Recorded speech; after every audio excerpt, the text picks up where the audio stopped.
আসসালামু আলাইকুম। আজকে আপনাদের মাঝে নিয়ে এলাম জীবন পরিবর্তনের একটি গল্প। তাহলে চলুন শুরু করা যাক। গাজীপুরের এক ছোট মহল্লায় টিনের ঘরে থাকত এক ছেলে, রাহাত। তার বাবা নেই, মা বাসায় কাজ করে কোনোমতে সংসার চালায়। অভাব ছিল প্রতিদিনের সঙ্গী। স্কুলে রাহাত ছিল খুব সাধারণ ছাত্র, কিন্তু সমস্যা ছিল অন্য জায়গায়। কেউ তাকে গুরুত্ব দিত না।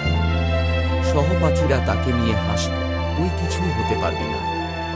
সে চুপ থাকত, কারণ তার কাছে জবাব দেওয়ার মতো শক্তি ছিল না। একদিন স্কুল থেকে ফিরে সে দেখল মা অসুস্থ, ঘরে ওষুধ কেনার টাকাও নেই। সে অনেকক্ষণ চুপ করে বসেছিল। সেদিন তার ভেতরে কিছু একটা ভেঙে গেল। রাতে সে চায়ের দোকানে কাজ করত। গরম চায়ের বাষ্প, ক্লান্ত শরীর আর মানুষের তুচ্ছ কথা সব সহ্য করতে হতো। কাজ শেষে বাড়ি ফিরে অন্যরা যখন ঘুমাত, সে কুপির আলোয় বই খুলত। প্রথমে খুব কষ্ট হতো, মন বসত না, ঘুম এসে যেত, কখনো কাঁদত। কিন্তু ধীরে ধীরে সে প্রতিদিন একটু একটু করে পড়তে শুরু করল। দিনে কাজ, রাতে পড়া, এই ছিল তার জীবন।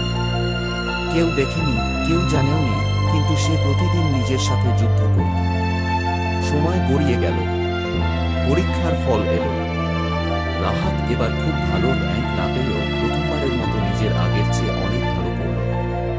সে বুঝল সে বদলাচ্ছে। কিছু বছর পরে সেই একই রাহাত যখন নিজের পুরনো স্কুলে গেল, তখন সে ছিল নতুন একজন শিক্ষক। যে ছেলেকে একদিন সবাই ছোট করে দেখত, আজ সে দাঁড়িয়ে আছে শ্রদ্ধার জায়গায়। সে শুধু একটা কথাই মনে মনে বলল, অবহেলা আমাকে থামায়নি, এটা আমাকে গড়ে তুলেছে। এই গল্প থেকে আমরা এই শিক্ষাই পাই যে ছোট ছোট পরিশ্রমই বড় পরিবর্তন আনে।